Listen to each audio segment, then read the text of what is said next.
मैं पैदाइशी नाबीना थी। घर का ड्राइवर मुझे हर रोज स्कूल छोड़ने जाता था। एक दिन ड्राइवर छुट्टी पे था तो अब्बा मुझे छोड़ने चले गए। अब्बा ने जब कहा बेटी स्कूल आ गया तो ये सुनकर मेरे रोंगटे खड़े हो गए, क्योंकि ड्राइवर छोड़ने आता था तो 1 घंटा लगता था। आज 20 मिनट में कैसे मुझे ड्राइवर पे शक हुआ, क्योंकि वो रोज मुझे रास्ते में बिस्किट खिलाता था। अगले रोज ड्राइवर मुझे स्कूल छोड़ने गया तो मैंने बिस्किट ना खाया। अभी 5 मिनट ही हुए थे कि उसने गाड़ी रोक कर जल्दी से दरवाजा बंद कर दिया, जैसे जल्दी में हो। आज अम्मी ने नाश्ता देर से बनाया था, जिसकी वजह से मुझे देर हो गई थी और ड्राइवर भी तेज गाड़ी चला रहा था। थोड़ी देर बाद ड्राइवर ने गाड़ी का दरवाजा खोला और मुझे इल्तजाना अंदाज में कहा, बिस्किट खा लो, आज अच्छी जगह से लाया हूँ, देखो ये बहुत मजे की है। मुझे घबराहट होने लगी, ना जाने इस बिस्किट में क्या था। मुझे खाते ही चक्कर आने लगते थे। ड्राइवर जबरदस्ती करने लगा कि बस एक बिस्किट खा लो, ये बहुत मजे का है। लेकिन मेरा दिल नहीं माना। मेरा दिल किया कि मैं गाड़ी से उतर जाऊं और जोर से आवाज लगाऊं, लेकिन मेरे पास कोई सबूत नहीं था कि ड्राइवर कुछ गलत कर रहा है कि नहीं। ड्राइवर तो बस मुझे खाने के लिए बेतहाशा मिन्नत कर रहा था, मगर मैंने बिस्किट नहीं खाया। घर आने पर मैं अम्मी को बताए बगैर अपने कमरे में चली गई और सो गई। शाम में जब मेरी आंख खुली तो मैं आरामदायक महसूस कर रही थी, जो अक्सर बिस्किट खाने के बाद मैं नहीं करती थी। मेरा पूरा दिन सर चकराता रहता था और मुझे सोकर उठने के बाद भी मुझे सर भारी महसूस होता। लेकिन आज जब मैं सोकर उठी तो बहुत हल्का महसूस कर रही थी। मुझे ऐसा लग रहा था कि वो सब कुछ बिस्किट की वजह से होता है। मैंने ये बात किसी को ना बताई। अगले दिन ड्राइवर ने छोड़ने में 1 घंटा 15 मिनट लगाए। वो आज ज्यादा देर तक मुझे गाड़ी में छोड़कर चला गया। मैं उसका इंतजार करते करते वहां से निकलकर खुद चलने लगी कि अचानक से मुझे कोई पकड़कर गाड़ी में बिठाने लगा। आवाज से यूं महसूस हुआ कि वो मेरा ड्राइवर था, जो मुझे जबरदस्ती एक बिस्किट के बजाय आज 2 खिला रहा था। मैंने आवाज लगाना चाही, लेकिन उसने मेरे मुंह पर हाथ रख लिया और मुझे जबरदस्ती बिस्किट खिलाने लगा। बिस्किट खाते ही मैं बेहोश हो गई। मुझे नहीं पता उसके बाद मेरे साथ क्या हुआ। आंख खुली तो अम्मी ने कहा, ड्राइवर तुम्हें घर ले आया था, तुम बेहोश हो गई थी। गर्मी की वजह से मुझे नहीं समझ आया कि मेरे साथ हुआ क्या। जो मेरे दिमाग में चल रहा था सब वैसा था, यानी कि ड्राइवर मेरे साथ। मैंने इस बारे में अम्मी को कुछ ना बताया, बल्कि ये भी नहीं बताया कि ड्राइवर ने मुझे जबरदस्ती बिस्किट खिलाने की कोशिश की थी, क्योंकि होश में आने के बाद मुझे खुद भी याद नहीं था कि मेरे साथ हुआ क्या था। अगली सुबह मैंने बहाना बनाकर स्कूल की छुट्टी कर ली थी, क्योंकि वो सब दोबारा नहीं महसूस करना चाहती थी। लेकिन स्कूल जाने पर ड्राइवर मेरे कमरे में आकर मुझसे पूछने लगा, बीबी साहिबा आज आप स्कूल नहीं गई। अम्मी ने ताही गुस्से से आवाज की सिमत खड़े ड्राइवर को देख, लेकिन ड्राइवर की आवाज से मुझे वो कुछ परेशान लग रहा था। मैंने उसे कुछ ना बताया और खामोश रही। फिर मुझे कहने लगा, भी साहिबा मैं आपके लिए एक बिस्किट लाया हूँ। मैं तजस्सुस और बेबसी से अपने होंठ कुतरने लगी और दिमाग में मंसूबा बनाते उसकी तरफ देखने लग गई। मैंने कहा, मुझे एक एक चीज तो नहीं याद, मगर थोड़ा थोड़ा याद आ रहा है कि कल आपने मेरे साथ कुछ गलत किया था। मैंने कहा। ड्राइवर ने बहुत आम से लहजे में कहा, मुझे लगा कि मेरा वहम होगा, क्योंकि मुझे सारी बातें तो कल की याद नहीं थी, इसलिए मैंने कुछ ना बोला। सुबह सुबह कमरे में लेटे रहने से मुझे भूख लगने लगी थी, इस वजह से मैंने बिस्किट ले लिया, ये सोचे बगैर कि उसमें कुछ उल्टा भी हो सकता है। क्योंकि ड्राइवर अंकल ने मुझे वो बिस्किट बहुत प्यार से दिया था, इसलिए एक बार फिर से मैंने वो बिस्किट खाने की गलती कर ली। दिन यूं ही गुजरते रहे। एक दिन मैं ड्राइवर के साथ जाने लगी तो मुझे ऐसा लगा कि वो किसी से फोन पर बात कर रहा है, वो भी मेरे मुतालिक, क्योंकि मैंने उसके मुंह से सुना था, हाँ बिस्किट खिला दिए हैं, आज भी खिला दूंगा। तो बताता हूँ, मैंने सिर्फ इतना ही सुना था कि अम्मी ने मुझे आवाज लगा दी, बेटा मैं तुम्हें दवाई दे रही हूँ, लंच के बाद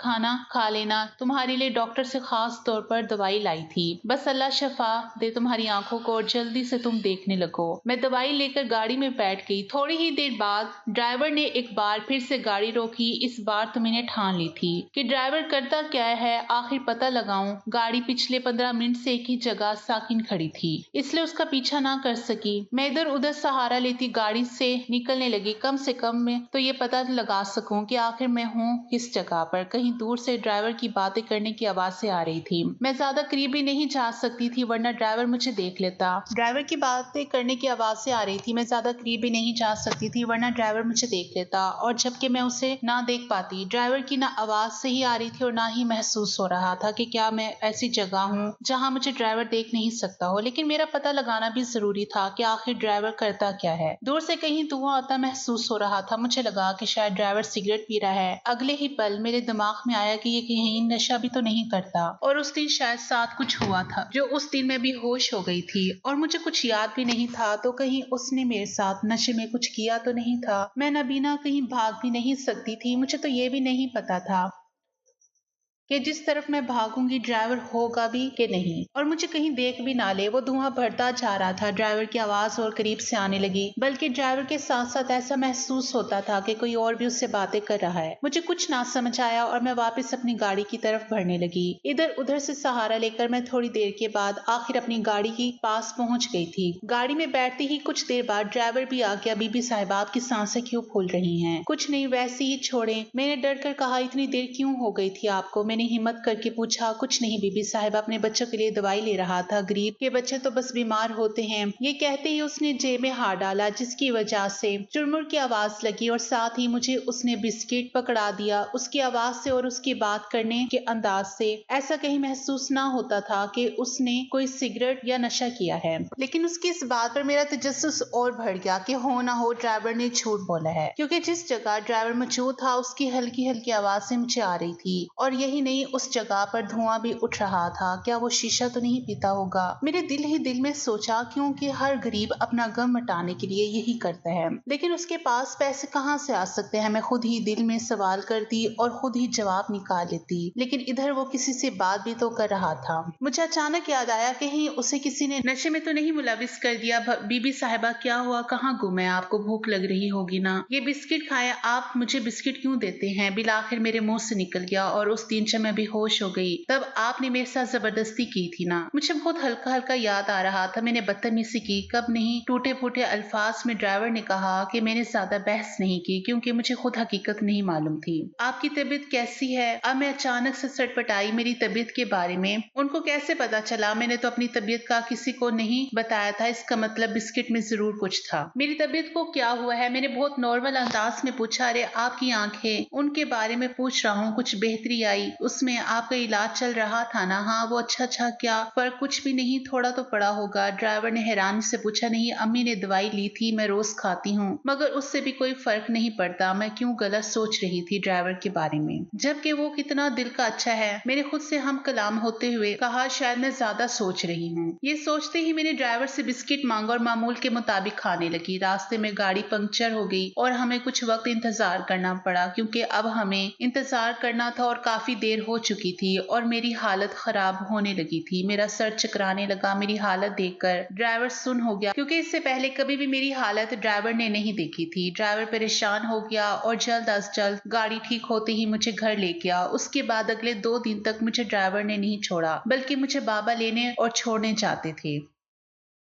मैंने बाबा से पूछा कि ड्राइवर कहाँ है? बाबा ने कहा कि उसकी तबीयत ठीक नहीं, इसलिए तुम्हें छोड़ रहा हूँ। कुछ दिन गुजरने के बाद ड्राइवर जब मुझे छोड़ने गया तो मैं 20 मिनट में पहुंच गई। मुझे हैरानी हुई, कैसे हो गया? ये पहली बार था कि ड्राइवर ने मुझे 20 मिनट में छोड़ दिया और साथ ही उसके मुझे बिस्किट भी नहीं दिया। ऐसा 1 हफ्ते तक होता रहा। तो आखिर मैंने पूछ लिया, अंकल अब आप मुझे 20 मिनट में कैसे छोड़ देते हैं और मुझसे बिस्किट भी नहीं पूछते? तो ड्राइवर ने बात बना दी कि बेटा, मुझे किसी जरूरी काम से जाना था, आपके बाबा ने कहा था, इसलिए मैं जल्द से जल्द स्कूल आपको पहुंचा देता हूँ और बिस्किट लेने का भी टाइम नहीं होता। मुझे ड्राइवर की इस बात से कोई तसल्ली नहीं हुई थी, इसलिए अब मैंने ठान लिया कि मैं अपने साथ अपने दोस्त को लेकर जाऊंगी, वो भी चुपके से, ताकि मामले का पता लग सके। अगले कुछ दिन में अपने दोस्त को चुपके से डिग्गी में बिठा देती, ताकि इतना वक्त ड्राइवर को क्यों लगता है पता तो चल सके, और क्या वाकई में गाड़ी रोकता है और वो वाकई कुछ गलत कर रहा है। इन सब सवालों के जवाबों के लिए मैं अपने दोस्त को लेकर गई, लेकिन उसका कोई फायदा ना हुआ। ना तो ड्राइवर छोड़ने में देर लगाता और ना ही मुझे बिस्किट खिलाता। मुझे शक था ड्राइवर ने देख ना लिया हो मुझे दोस्त को गाड़ी में छिपाते। यूं 1 हफ्ता हो गया, लेकिन उस 1 हफ्ते में मुझे अपनी तबीयत में वाज़ेह फर्क समझ आया। ना मेरा सर चकराता, ना दर्द होता, बल्कि मैं तो फ्रेश महसूस कर रही थी। क्या ये सब इसलिए कि मैं बिस्किट नहीं खा रही थी? बहुत सारे सवालों के जवाब थे। अब मुझे इन सब के जवाब चाहिए। मैंने 1 हफ्ते की स्कूल से छुट्टी ली हुई थी, क्योंकि घर पे मेरी बड़ी बहन की शादी थी। इसमें सभी मेहमान को बुलाया गया था। साथ ही घर में मौजूद बावर्चन को भी बाबा की खिदमत करने वाले खास मुलाजिम और ड्राइवर, क्योंकि ये सभी हमारे घर का हिस्सा थे। शादी की तकरीब शुरू हुई और ऊपर मंजिल पर शोर सा मचा। हम सब ऊपर को भागे जहाँ तेज आवाज से आ रही थी। शायद ड्राइवर किसी से लड़ रहा था। ड्राइवर की आवाज से लगता था कि किसी को बस कत्ल करने की देर हो। सब ड्राइवर से पूछने लगे कि आखिर वजह क्या है। इतनी देर में एक जोरदार थप्पड़ की आवाज आई, लेकिन ये थप्पड़ किसको पड़ा था? बाबा के चलाने की आवाज आई। तुम होते कौन हो मेरे खास मेहमानों से लड़ने वाले? तुम्हें जिंदगी भर मेरे बच्चों की तरह पाला, तुम्हारे बच्चों को मैंने पढ़ाया और तुम एहसान फरमोश आज मेरे घर पे बुलाए मेहमानों से ही लड़ रहे हो, वो भी गिरबान पकड़कर। मुझे समझ आ गया कि बाबा ड्राइवर को ही डांट रहे थे, लेकिन ड्राइवर किससे लड़ रहा था मेरी समझ से बाहर था।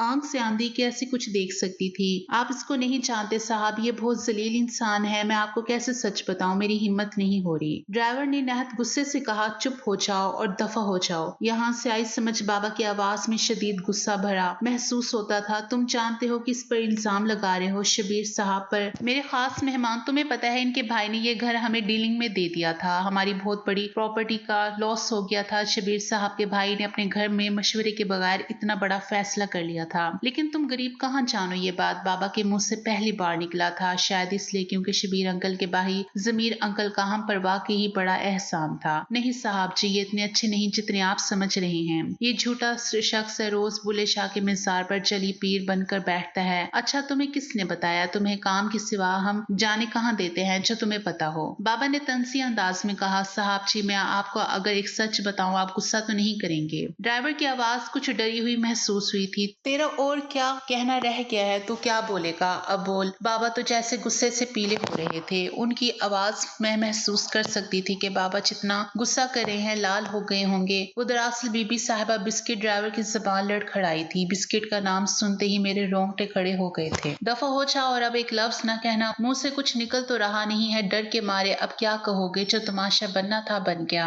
उस वक्त बाबा गुस्सा जब्त कर रहे हो ऐसा महसूस होता था। रुक जाएं बाबा, बिस्किट क्या बताएं? आप क्या बिस्किट? मैंने फौरन कहा, वो बीबी साहिबा मैं जो आपको बिस्किट खिलाता था वो मुझे यही देता था, और वो जो मैं ब्लेड छोड़ता था वो भी इसी की वजह से। मैं गाड़ी रोक कर इसी जली बाबा के पास जाता था। सब साकिन होकर ड्राइवर की बात सुन रहे थे। क्या बकवास कर रहे हो? तुम्हें अच्छा खासा इंसान नहीं दिख रहा जो अपनी सफाई पेश करने के लिए इसको बाबा बना दिया है। बाबा के गुस्से में इजाफा महसूस हो रहा था। नहीं, आप एक बार मेरी बात सुने साहब, ड्राइवर ने जल्दी से बोला। मैं बीबी साहिबा के इलाज के लिए जाता था इस बाबे के पास। ये मुझे बिस्किट पर पता नहीं क्या पढ़ के देता था और कहता था इस बारे में घर वालों को ना बताओ वरना लड़की की जान को खतरा होगा। वो ये अमल रोज करता था और एक दिन बीबी साहिबा ने बिस्किट नहीं खाया तो इस जैली बाबा ने मुझे कहा, आज 2 बिस्किट खिलाओ और ना खाए तो जबरदस्ती मुंह में डालना वरना तुम्हारी बीबी की आंखें कभी ठीक नहीं होगी। लेकिन उस दिन वो 2 बिस्किट खिलाने पर बीबी साहिबा की